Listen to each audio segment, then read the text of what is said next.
Hi everyone. I hope you're having a great day today. I am starting to cook my supper for this evening, and I thought I would take you along since this is one of my favorite ways to do pork chops. But this recipe you can also use chicken for if you'd like. If you're not a lover of pork chops, just use chicken. But this, we've already had chicken this week for Father's Day, so I am doing a meal with pork chops, apple slices, and onion slices, and it is going to be fantastic. The first thing that I did, and I did this earlier because I'm a firm believer in seasoning meat early so that it can take on some kind of flavor. And let's see, I'll bring you forward a bit so that you can see. I have my chops here, and I'll take the wrapping off them so you can see what I did. Of course, you clean them and prepare them like how you like them to look. And then you use salt and pepper, of course. And then on this going to sound strange to you, but you actually use poultry seasoning. And it really complements this dish. So you want to put, and I season both sides. Always season, you know, both sides of your meat. Always. But also too, your salt, pepper, poultry seasoning.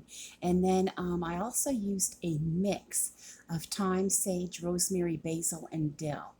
And this dish is really, really good with sprigs of sage. I just don't happen to have any fresh sage on hand right now, and I'm not going out to the store for one spice. But I do have sage inside these spices, inside this spice blend.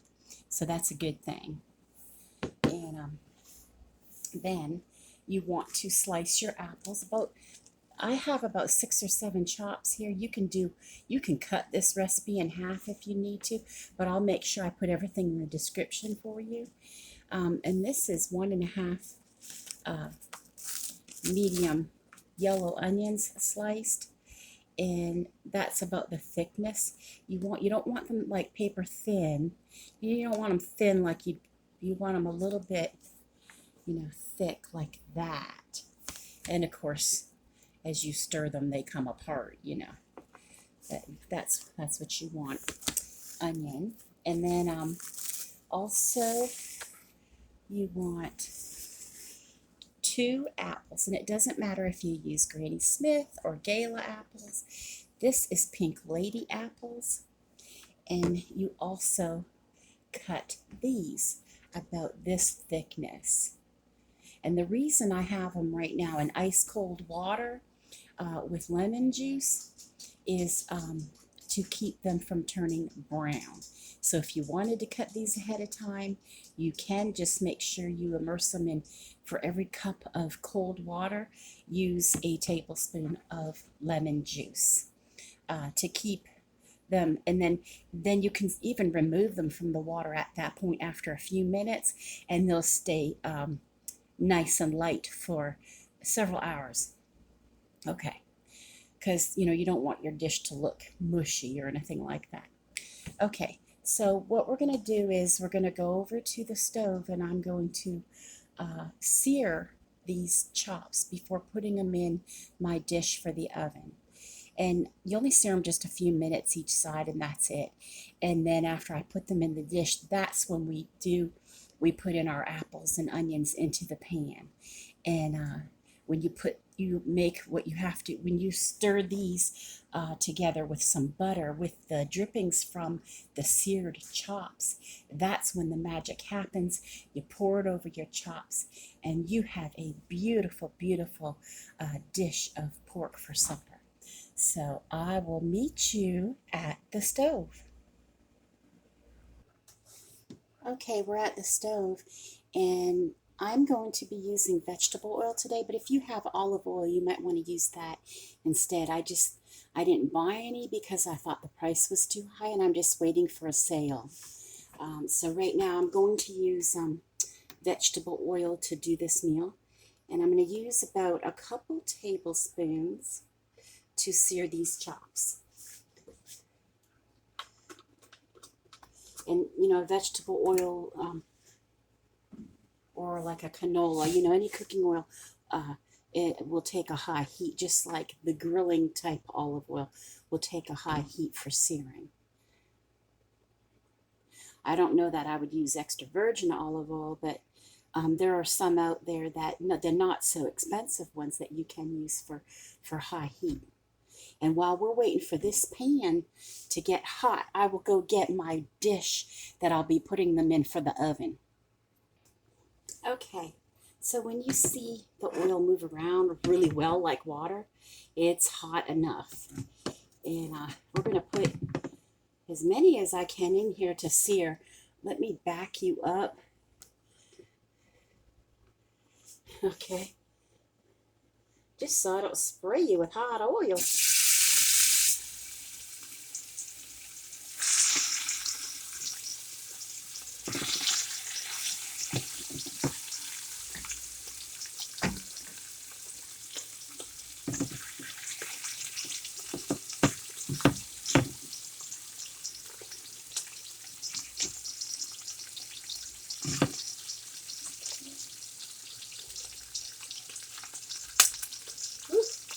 Gonna get some on me.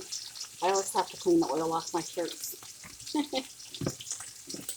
have a screen that I put over these, but I don't like it. So I never use it. Just like I have aprons, but I get hot, so I don't use them, and I should. It's terrible. I'm the worst one. Just like in the winter, I don't wear a hat.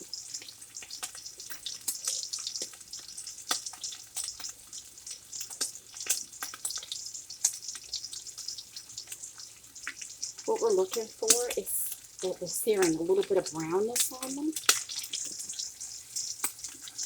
It's almost there.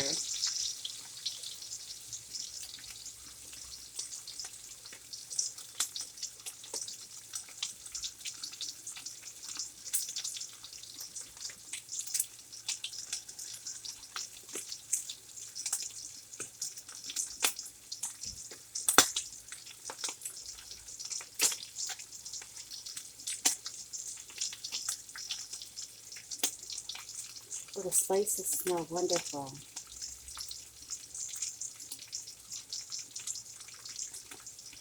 Let's take a look now.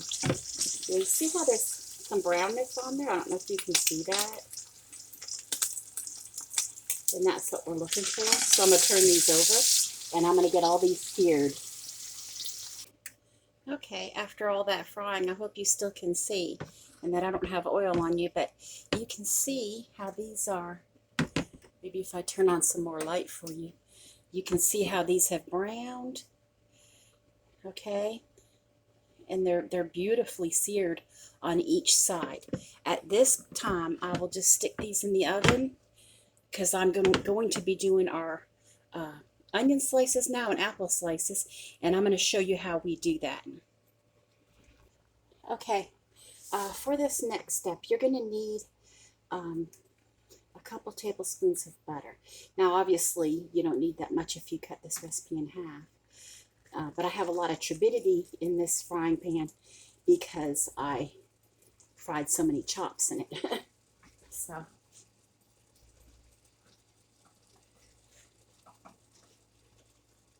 and you just want to get it up. I might use I don't know if I want to use a wooden spoon or not. I don't know. I used to have one of those ones with the straight edge, and I don't know what I did with it, but that's my favorite kind. And see, we're just melting that butter and getting up all that stuff that we seared to the bottom of this pan.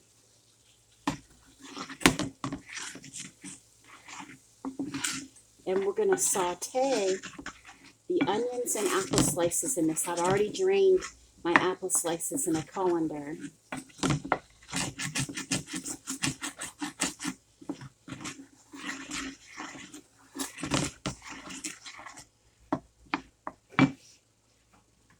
Get this to melt, and then I will put in our onion and apple slices. Okay, I'm going to go ahead and put in the onions.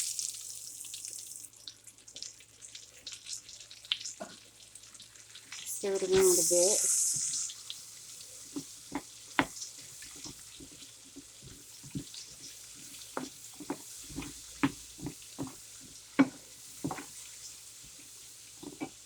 and the apple.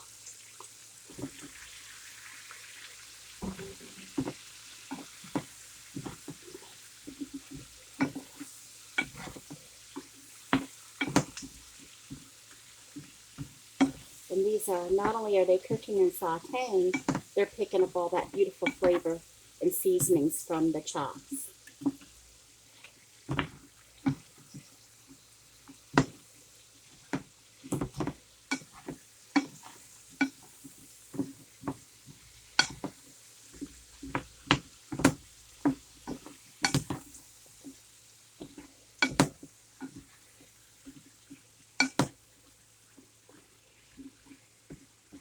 Okay, now at this point, now that you have these all sauteing in the butter and the beautiful spices and turbidity from the chops, you want to add in either a half a cup of apple cider or apple juice, or I'm using apple cider vinegar because it brings a little bit of acid to the dish. And of course, like I said, you'd use half the amount if you were doing just one apple and not two, and half just a few chops as opposed to 6 or 7. And I have a cup of broth, and you may only need a half a cup of broth. You know, this is chicken broth. Okay, and I am going to bring this up to a boil. And once all this gets some color on it, then I will be able to pour them in over the chops.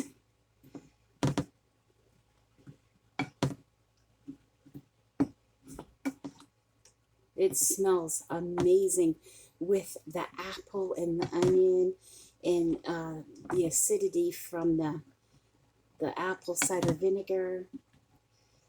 But don't go out and buy apple cider just for this recipe.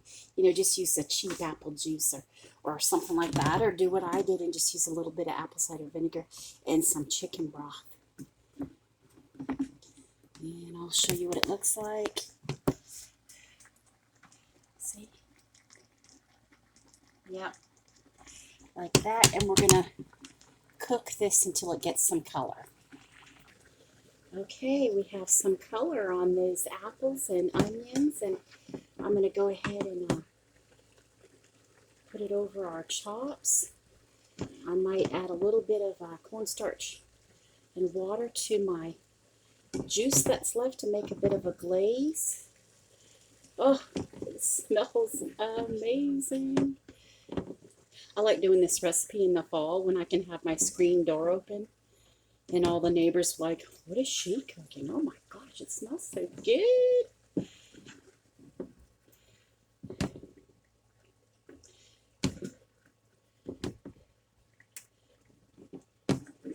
I was surprised these Pink Lady apples at Walmart weren't too expensive. I wish I could remember the price for you. I'll have that next time. It's always nice to know where you can get stuff reasonable. And I was surprised. I thought, well, I got the cheapest ones there, right? I thought these are going to taste like nothing because they're cheap, right? Oh, no, they're so good. I said, I got to hurry up and cook this recipe. Everybody is eating them. The whole bag is like, I think we have like one left. They're so good and sweet, the Pink Ladies right now. So, anyway, I'm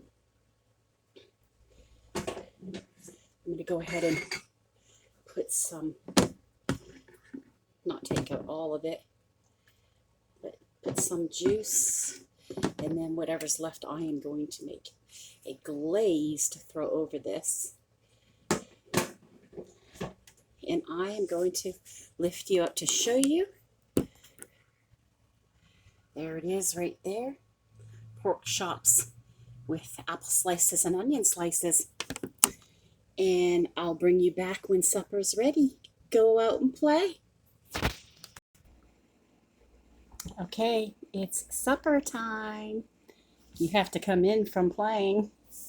So I will show you how beautiful everything is. I have a garden salad and some potatoes. And there is the chop.